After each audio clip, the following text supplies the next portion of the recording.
What's going on, folks? It's Friday. It's the weekend, actually. It's maybe Friday for us, but by the time this gets out, it will be the weekend.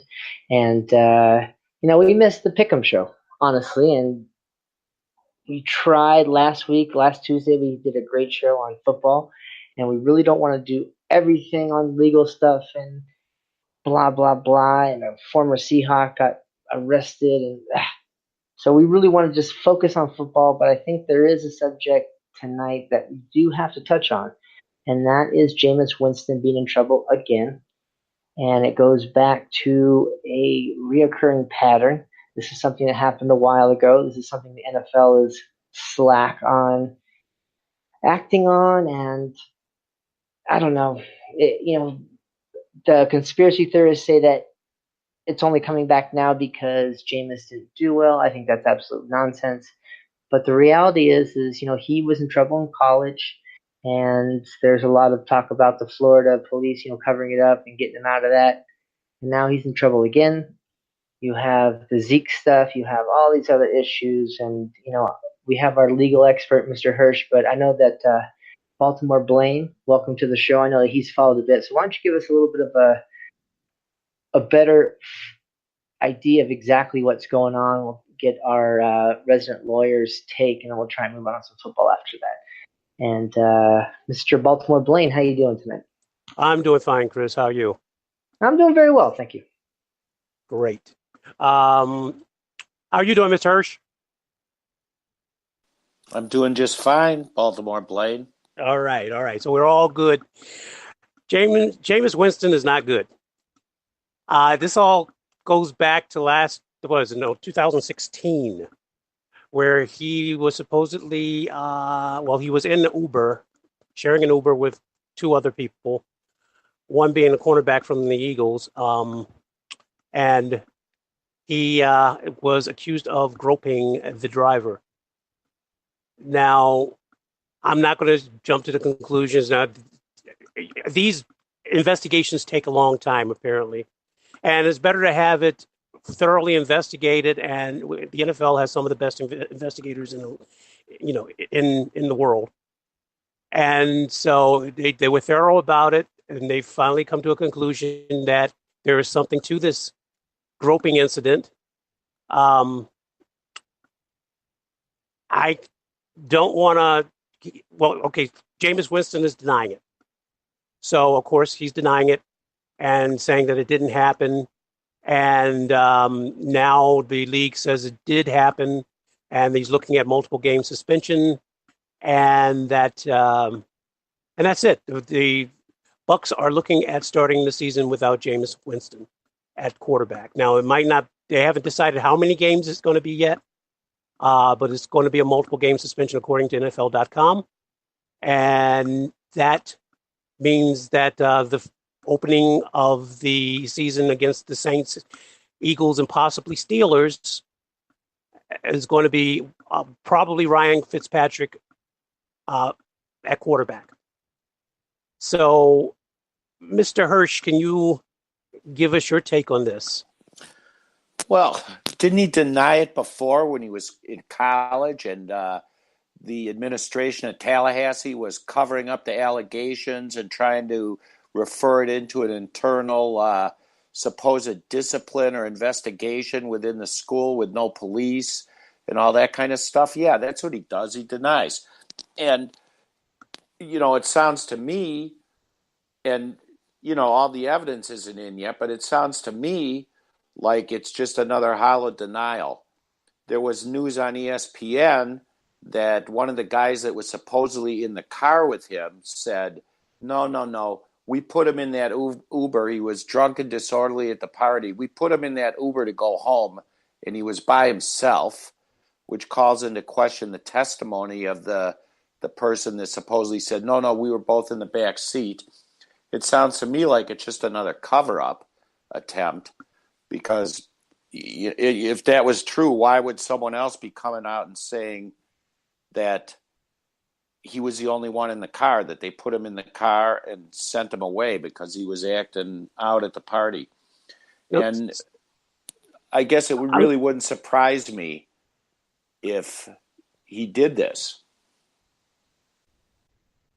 I'm confused now because according to CBS, a story on CBS or CBS.com, it was let's see, Ronald Darby was supposedly in the Uber with him, along with someone else, and that it was a multiple leg trip, and that at least one of the legs of the trip, Darby wasn't present, but Darby claimed that there were three of them in there. Maybe that was at the end of the night that you're talking about.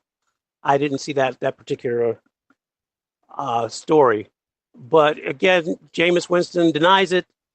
You might say, what else is he going to say? But there is a pattern. There is a history, unfortunately, and the league did investigate it for 7 months. They started investigating this back in October of last year, and they came to the conclusion that there was something to it, and that it warranted the suspension. So we're looking at that. Chris, did you want to get in on this? Yeah, so I want to ask Mr. Hirsch something as a former defense attorney, because this is something that goes from real life, situations to talking to your niece, nephew, or grandson or kid about, taking a cookie. There's a lot of details in a story. When there's a lot of details about little certain things that people are coming out with, sometimes it can be shady.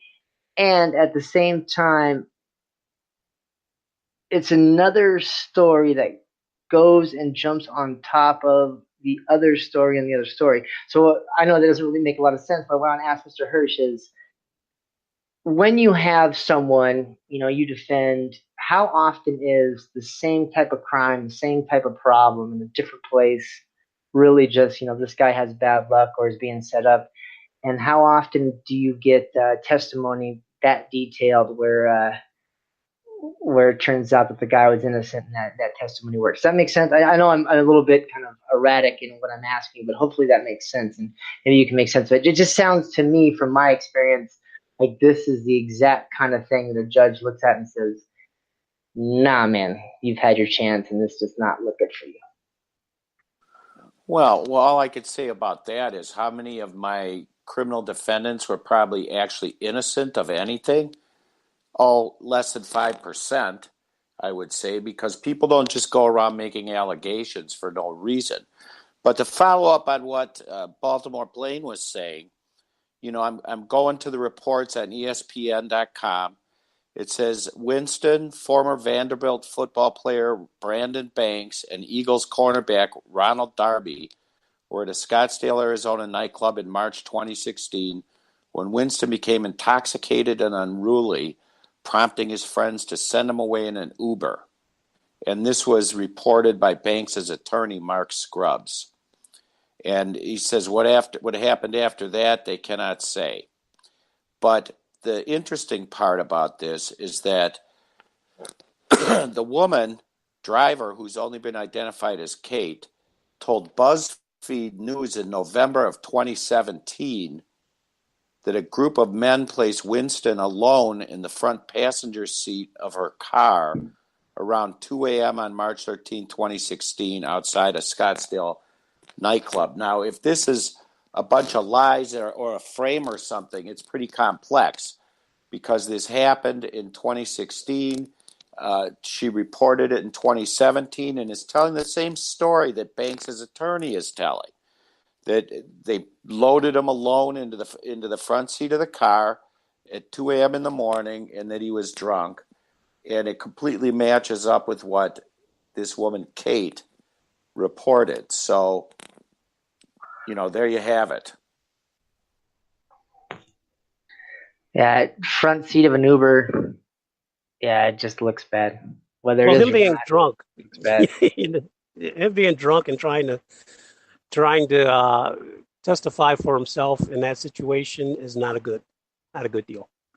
Well, but the thing is that Darby is backing up his story that he wasn't alone and that they were together in the back seat, and that does not match with what the woman Kate or that Scruggs' attorney is saying he was told by Scruggs. So you have to wonder about all that. I think I got the answer to that is that it was a multiple leg trip according to what I was reading on CBS. Well, And it that doesn't. and It doesn't say anything about that on ESPN. well, Darby said that he was backing Winston, and according to CBS, that the league found out that yeah, it was a multiple leg trip, and that Darby wasn't in the car on one of the legs of that trip, so he couldn't testify or back up anything Winston said as far as that was concerned. Well, let's So put as this and in perspective as a time. I'm going to cut you off there, Blaine, but let's put this into perspective as a timeline is concerned. uh-huh. So this is 2016, right? In Arizona. This is before he's trying to lead the team last year and was on, Hard Knocks or whatever. This is before he's really kind of stepped up. This is where he may still be into that. I don't know. I'm not going to try and speak to his mental state, but I mean, this is 2016. And this is someone who's already come off of a long investigation where he is on record on audio saying a bunch of horrible things. I mean, could this just be, I thought this was behind me, but he's caught again? And now I'm not sure how this works, but, I'll defer to you guys. But to me, the fact that it's 2016 kind of leads to the fact that maybe he has grown up, but this might just be another thing that's going to catch him up again and again from who he was in that college atmosphere that we've talked about so many times on the show where they think that they're invincible. Yeah, well, the thing is, these guys are never going to learn unless they get hit hard with something. This is not any type of defensible behavior. If he did this, I think 3 games is just a slap on the wrist because these guys do not learn. They need some incentive in order to in order to learn how to control their baser impulses. And when you talk about baser impulses, it could be anything from this sexual assault stuff to smacking women around to fighting with people in bars. If nothing happens to them, nothing changes. Well, and again, is that who he was, or is that who he is? I mean, what makes us think that he's any different now? I mean, yeah, it was 2 years ago, but do you change that much in 2 years? And as someone that I want to go this really quickly to Mr. Hirsch, then we'll get to football. I know I want to get away from the legal stuff, but this really interests me. So you have a situation like this where all reports state that he's going to get minimum 3 games. You had Ezekiel Elliott last year, who the woman backed down or just kind of disappeared, got paid off, whatever it is. But the NFL still came in and said there's enough evidence to say that he's against the policy. We're going to go after this guy. But then you have this Reuben Foster situation where the NFL is not speaking on it. This guy's busted with weapons, problems, abuse. The woman is backed down. Other people are backing down. And it looks like they're going to kind of let him go. Am I missing something, or is it just that the Reuben Foster thing isn't getting enough press, or did these guys just really just get the wrong lawyer? I'm a little bit confused, and I'll go to Hirsch and then Blaine's opinion on this, being he's a Raven person who's watched this go on for 2 of their stars of the last 10 years.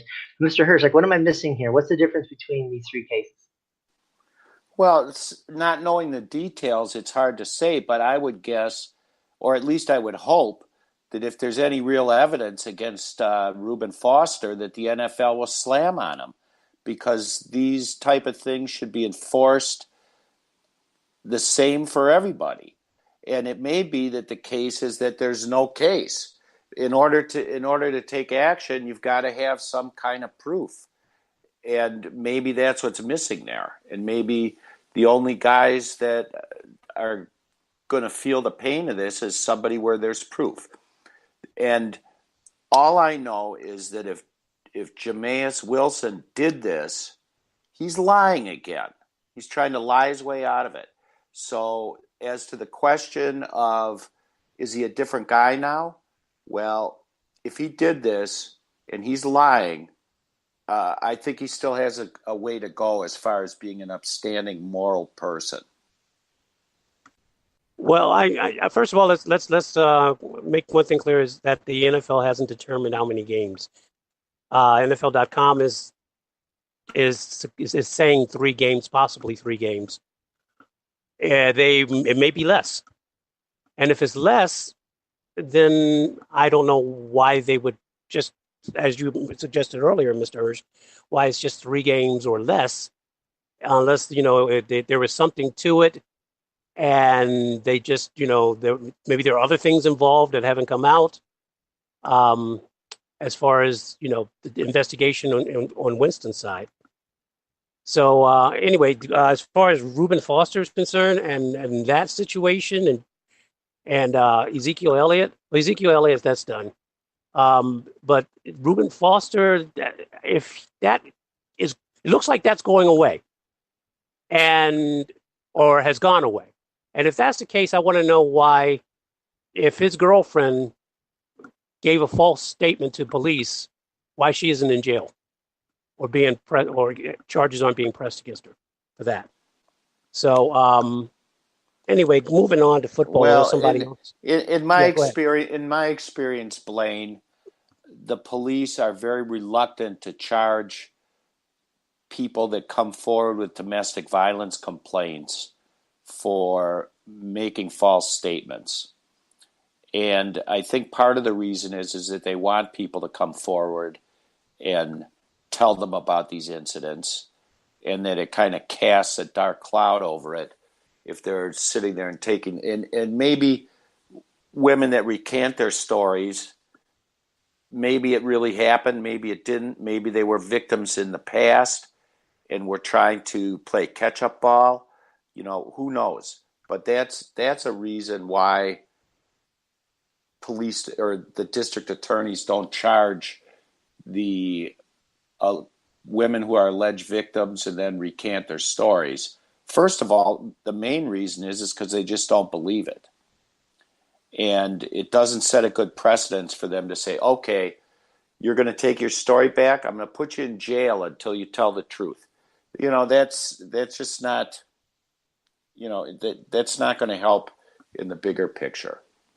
And the last thing I want to say is I'm tired of these guys acting like this, and I think that the rule should be a full year suspension for anyone who's caught beating up somebody or sexually assaulting somebody or things of this nature that are serious, because even if it's just a crotch grab, as they say, it's serious. It's an intrusion on another person's body without their permission, and as far as I'm concerned, that'll put the fear of God into them. You get caught doing that, you're out for a year. That would make me happy. I just want to clear up. I wasn't attacking the victim. If she's a victim, then okay. But what I'm saying is, and I was looking at her as possibly not being a victim. I mean, I'm going by what her word was and what she said. I understand what you were saying. You don't have to clarify that to me. I'm clarifying it for the audience. That's what I'm saying, that if I'm going by what her word is, if she didn't, anyway, I'm gonna drop it because it's going in the wrong direction. You're trying to have like a academic argument as far as what each side of these players have to deal with. The people who, I asked the question, I set the question up as far as what's the difference between this guy and that guy, and you were just jumping in saying, well, maybe if this guy is different, then is there a problem for the lady? I totally understand what you're saying. Yeah, let's move on. Anyway, Mr. Hirsch, would you want to go into the Flacco thing?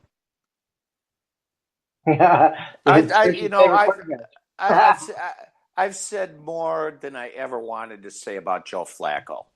And, he's a guy that's aging out.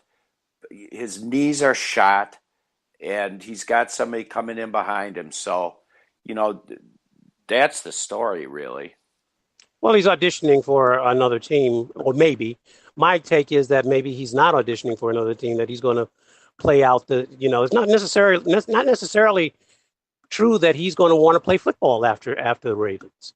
He's got his payday. Depends on how well he does this year. If he does well this year, then yeah, that hunger might you might see a resurgence. I mean, for the record, he hasn't said anything about retirement. I'm just thinking that this is my own thoughts. He just had another kid. I think that's up to 5 kids now. And that after he's going into his 11th year. And after all that time in the league, maybe he just wants to just lay back on his money that he's made and retire from football and spend time with the family. But it all depends on what goes on this year. I think whether or not he's going to be whether he'll be looked at next year as a quarterback for any team. One thing that I can say about that and the there's a situation with how about Mr. Hirsch? How about the Rodgers situation? Well, as far as Flacco goes, I'll just say one thing: these guys never know when to quit, and maybe Flacco will be the guy that figures it out. As far as the Rodgers situation, what Rodgers situation? Not the situation. I misspoke. The story about Brett Favre and Rodgers. Brett Favre, speaking of Rodgers and their friendship. Well, they're good buddies now, and they weren't, especially when Brett was on the team. And Brett talked a lot about being the last man standing, and he was on the Packers for so long. He saw his favorite receivers come and go. He saw his favorite coaches come and go. And Rodgers, when he was new on the team, he would try to cozy up to Brett, or maybe not cozy up to him, but say, hey, do you want to watch some film together? And Brett would say, sure, but that was it. And he came to understand that Brett had made the statement that it's not his job to train his own replacement, and that job belongs to the coaches and everyone else. It wasn't his job. And Rodgers is coming forward now and starting to tell Brett, I see where you're coming from. So, that's the big news with Rodgers and Brett Favre is that as Rodgers is getting older and has been playing longer. And I guess it started talking about Jordy, that Jordy's all of a sudden gone. And Brett's kind of saying, you know what? That's what happens. If you stick around, you get close to guys and then they're gone. You get close to coaches and then they're gone. So, yeah. Well, I can see how that can, in the Flacco situation with Lamar Jackson coming up. So Flacco's in that situation now, looking over his shoulder. People are saying, well, are you going to help this kid? And, it's just I think that the two mirror each other. That's why I was trying to tie the two together there. And, is now you have that situation in Baltimore, and is that one thing that I read in that story was that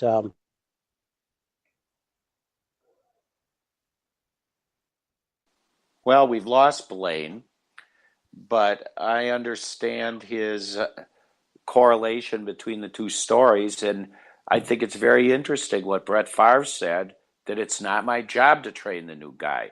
And he's probably right. Who trains the players? The coaches. It's interesting that you say that, and because I think that it's almost like one of those psychological questions about nurture or nature, right? Because you have, we talked about the Chiefs last week and teams that could possibly get knocked out of the playoffs, and you have someone that said that, if he ever makes it, he owes Alex Smith a castle because of all of the help that he's giving him and all of the knowledge that he's passed on. And Alex Smith saying, hey, you know what, I'm going to do this great. I'm going to help this kid out as best I can. You have other examples of situations like that around the league. And then you have, the few very public. Brett Favre and Aaron Rodgers did not get along. He did not want to give him reps. One of the ones that's coming to the forefront now is New England and Jimmy G, where in practice, Tom Brady did not want to give Jimmy G reps, and there's a rumor that he wanted that pressure out. I'm not sure how much I believe that, but it's kind of, to me, I don't know. it's a really unique situation. It's something that you don't see very often in the NFL. The most famous situation, and something that Pete Carroll and some of the other guys, Mike Holmgren, talked about, is Bill Walsh, who seemed to be one of the most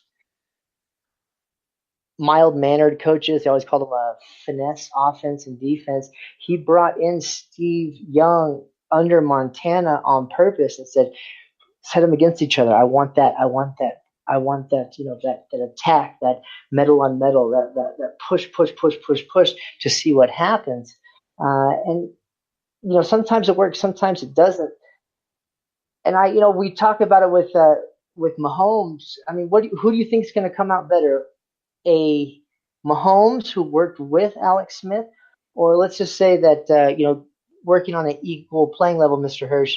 Let's say the kid in Pittsburgh has just as much skill as Mahomes does. I don't think he does, but just for argument's sake, he's been completely cut out of Ben Roethlisberger's room, help, everything. The receivers only go with Ben, or something where Alex Smith knew he was going to be replaced and helped him. Which one do you think is more healthy for a team that wants to win this year? Well, obviously, it's more helpful if people are trying to help each other. But I think going back to what Brett Favre said, it's not my job. And he's absolutely correct. And if you want to take somebody under your wing and mentor them, that's fine. But I don't think there's an obligation there. I think that it's the job of the coaches to train up the new guys. It's the job of the coaches to give them reps in practice. That's all on the management of the team. And it's that whole question of mentoring is a lot different from the Steve Young, Joe Montana thing, because Bill Walsh said, I threw him in there to create friction and to create competition. That's maybe is helping Steve Young or Joe Montana, but it's not a mentoring thing where he didn't throw him in there to have Joe Montana take him home to dinner and sit at night and watch game film. So, I think it's a situation that, it's up to the individual. So since I have our expert Green Bay person on now, and we have Blaine back in the room, I want to ask a quick question because we don't have Shane here, but I think one of the things that makes Aaron Rodgers so good, and we'll go straight back to you, Mr. Hirsch, and then we'll go to Baltimore Blaine, is sometimes a good quarterback doesn't need the best receivers in the league. We're going to talk about Odell Beckham in a second. But I think that Jordy, he was a great receiver, no doubt about it, great route runner, amazing receiver. But I think one of the things that made him so good and why his stats are so amazing with Aaron Rodgers is Aaron Rodgers has the ability to throw people open. And you saw it with James Jones, where he went to other teams and he came back, and even on even though his skill set wasn't as good as it used to be, he scored touchdowns with Aaron Rodgers. And I think that Aaron Rodgers used to throw Jordy open in certain spaces and throw Jordy to spots where only his skill set could catch the ball or be incomplete. I don't think Derek Carr can do that.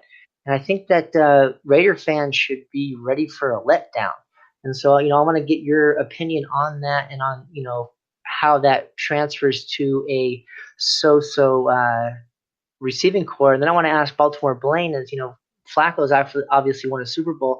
Do they need a star receiver? So once again, let's go back to Mr. Hirsch. And do you think that Jordy will be just as good with Carr as he was with Rodgers? And do you think that the Green Bay receiving core is going to be okay because Rodgers is just that good?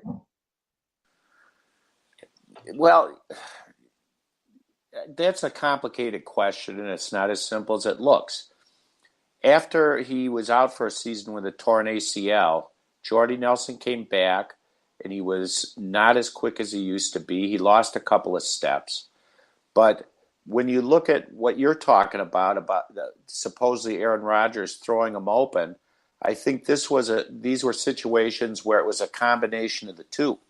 Because obviously I'm a Packer fan. I watched every Packer game. And Jordy Nelson would leap into the air, catch a ball that was a couple of feet over the line out of bounds, come down and tap his toes inside the line. And that's a real skill move, 100% a skill move. And he can do that for anybody if he's able to do it for Aaron Rodgers. But Aaron Rodgers was the guy that could put the ball there right on the money.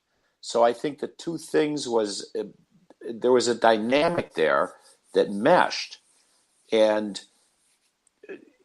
none of the other receivers were as good as Jordy at catching the ball at the sidelines like that and always keeping his toes in. But, it's a combination of the two, I think. And whether or not Carr is going to be able to throw to Jordy Nelson like that, who knows? I wouldn't guess that Derek Carr is going to be as good as Aaron Rodgers. I just don't think that's going to be a fact. And as far as Jordy Nelson goes, we'll just have to see because he's lost a couple of steps. Well, Crabtree was with Carr, and they did pretty well together, especially in the red zone. So I don't know about. I don't see so much of a drop off of Jordy Nelson and Carr. As far as Crabtree and Flacco, it really depends. Flacco is good at in the red zone as well as hitting it. His receivers. Okay, I'm going to go back. I'm going to backtrack on that. Flacco's accuracy at times is just frustrating. He doesn't throw his receivers open often. And so that'll be interesting to see how that works out with Crabtree in Baltimore. As far as needing a number one wide receiver anyway I don't think you really do. It really depends on how you use all your receivers and what their assignments are. You look at Flacco in Baltimore, he uses his tight ends more than he uses his wide receivers, or just as much as he uses his wide receivers when he has tight ends that are producing for him. So I don't know if that's if you need a number one wide receiver. Yeah, but who wouldn't want to have one? Yeah. I mean, if the Packers came up with a number one wide receiver, so much the better. Or number one and number two tight ends, whatever. Everyone would like to have an exceptional receiver, and my point is that you don't get a star receiver on every team. Every team can't have one, and so you use the receivers you have. So yeah, everybody would like to have a number one receiver, a star receiver. But I take one, and I'm with you on that. But when you don't have one, you can still be successful in this league if you use the talent that you have properly. And I bring this up because this will be our last topic for the evening, for the week. I'm looking at a Julio Jones who's trying to get his contract done with 3 years left. And, he's amazing. And I'm looking at Odell Beckham, who's might hold out and who's been absolutely amazing. And then you have Hopkins, who can catch basically anything you throw his way, who's never really had a quarterback but still puts up these, number one numbers. And you have Antonio Brown, who even though the entire defense knows it's going to Antonio Brown, the best corners and the best defenses in the league say, hey, it's going to Antonio Brown. And he still does amazing, amazing things. But you don't necessarily need that. And my question is let's put Antonio Brown on your teams. Let's put Antonio Brown. No offense, Baltimore blank. We're not going to put him on Baltimore's team or my team. We're just going to put him on the Packers or the Patriots. just really quickly, if you have Antonio Brown or OBJ, I mean, are they unstoppable, or do they become the focus and it doesn't work out? Like maybe a Randy Moss in New Orleans. So very quickly, Mr. Hirsch, balanced or star and star? What do you think would be the best for Aaron Rodgers? Well, I think it would be balance. I don't think the Packers need either of those guys because their egos are so out of control. And that's just not the kind of team the Packers are. So they don't fit in there. So I say send them all over to New York to the Giants. They can walk down Broadway and Fifth Avenue and go down to Miami and party on the weekend. Baltimore Blaine, because I think OBJ and Aaron Rodgers would be unstoppable and record setting. But maybe I'm wrong. What do you think? I think Antonio Brown would make any team better. And I don't think Antonio Brown's ego is all is that big. He's not like I wouldn't put him in the same boat with OBJ. That's true. My fault. Yeah, I wouldn't want Beckham on my team. Definitely not. But I would take Antonio Brown, and I would take AJ Green. Guys like that. They produce. Well, I'd like to have Julio Jones on the Packers, but not either Antonio Brown or Odell Beckham. Why not Antonio Brown? I was going to jump on that. What's your problem with Antonio Brown? Because he's been pretty hardworking, and because of the Facebook video. Yeah, he's just so full of himself and disruptive in the locker room. I think I was criticizing all that stuff he was doing in the past and saying that the coach should be putting his foot down on that stuff. I just don't like it, and it's not a good fit for the Packers and a distraction to everyone when somebody's in there that is constantly trying to direct the attention toward themselves and themselves only. It's a team sport. Fair enough. I'm actually okay with that. I agree with that. I think that Antonio Brown may have made one mistake and gotten caught up, whereas OBJ is just an absolute mess. But it's a weird world. Like Julio Jones is also asking for a contract 3 years into his contract, or 3 years left. I mean, that's not really a team player kind of guy. It's a little more quiet and off the, it's not on social media, but that to me seems kind of disruptive for a team that really needs to get together and move forward. I don't know. What do you guys think? Well, you're right about that. And I don't know why he's doing it 3 years out. Next year is the year to start making a little bit of a move. But really, I'll agree with you. Between Antonio Brown and OBJ, Antonio Brown is the lesser of two evils by far. Well, I'm not going to complain about Julio Jones complaining about his contract, since I don't believe in the NFL contracts. The NFL can cut you at any time when they don't want you. As long as it works out for them, any team can cut you at any time. So NFL contracts are a joke to me. And if Julio Jones wants to, get more money, then let him, God bless him, go get more money. I mean, I do agree that it could be a distraction to the team. It's not, as long as it's not taken to the field, do it in the off season if you want, like he's doing now. Come training camp, that becomes a problem. Then it becomes a problem, with the rest of the team. But as far as one-on-one, team on player individuals, dealing with each other, these NFL contracts are just a joke. So go ahead, play with them.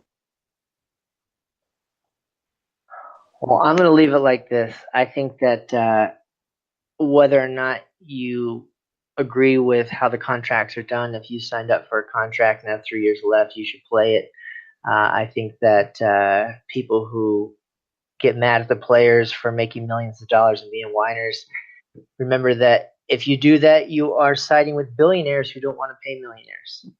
And the fact is that at this point of the year, it's so silly, all these problems, all this stuff going on. And The reality is we're in uncharted territory as far as people really looking at their health and trying to maximize what they can get out of contracts and probably a badly negotiated CBA. So we're going to talk about that coming up. But the reality is football is coming up.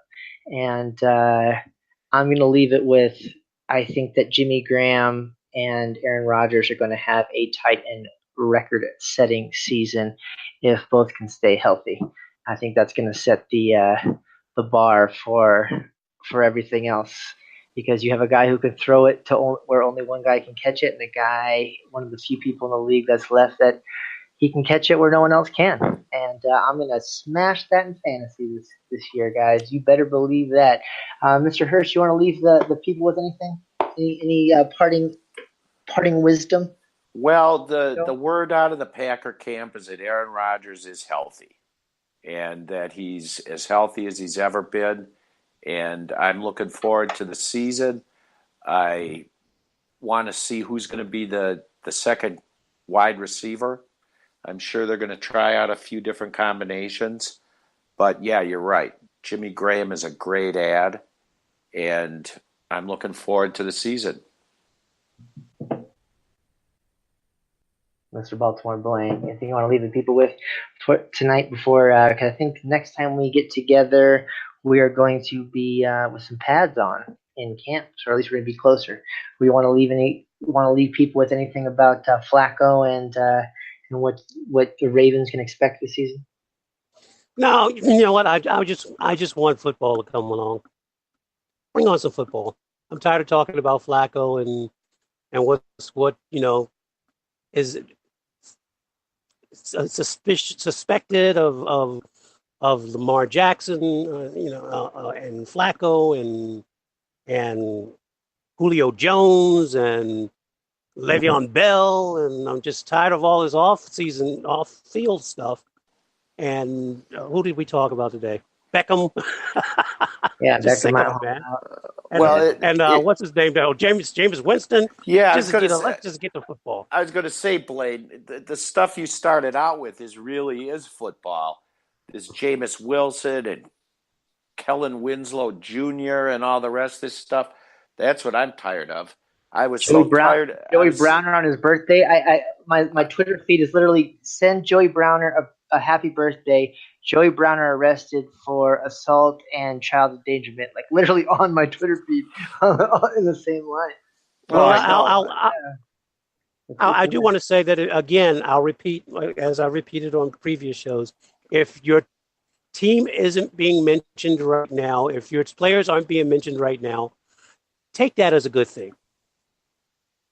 Well, I was so sick of Zeke last year, and I think this Jameis Wilson thing is going to evolve into that, because he's going to try to fight it. He's denying it already, and I'm so sick of this stuff. Ugh. I just can't even speak about it anymore. And this goes to one of those college powerhouses where the girl was basically told, like with multiple witnesses, hey, the Tallahassee guys are like, hey, you know what? That's our quarterback. He's gonna be okay. I don't know. It's a changing time in our culture. I can't even. I'm 100% convinced that most of the stuff I read on CNN and other places, I'm not a fake news guy. I don't believe in that nonsense. But it can't be real. Like I'm traveling outside of the country right now, and there's no way that a make believe we have a space. I don't even know. Stuff's crazy. I can't wait to come back. Point being is, I can't wait for real sports to come back. No more legal stuff. No more anything. I have some film that I got that's coming in where I'm going to do some Seahawks stuff on the weekends, under a different deal.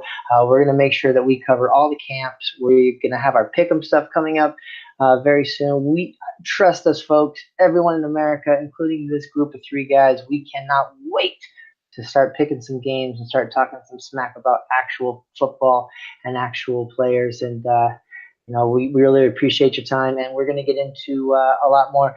If you find us here on Spreaker.com, please make sure you follow us at NuckPods, KNUCK PODS. That's both on Facebook and Twitter. Just put that into the search and you can find us.